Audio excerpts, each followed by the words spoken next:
Present indefinite টেন্সের অভ্যাসগত বাক্য নিয়ে কিছু কথা বলি। অভ্যাসগত বাক্য বলতে গেলে বুঝি বর্তমানে আমাদের যা অভ্যাস তাই হচ্ছে প্রেজেন্ট ইনডিফিনিট টেন্সের মধ্যেই পড়ে।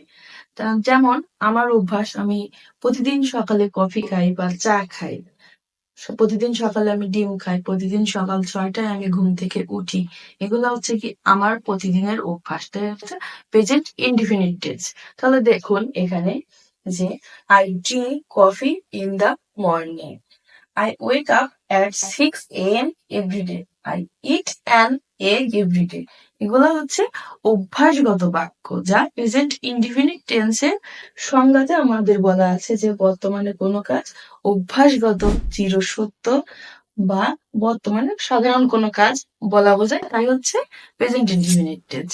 পরবর্তী ভিডিওতে আবার অন্য কোনো টেন্স নিয়ে আলোচনা করব। সবাই ভালো থাকবেন।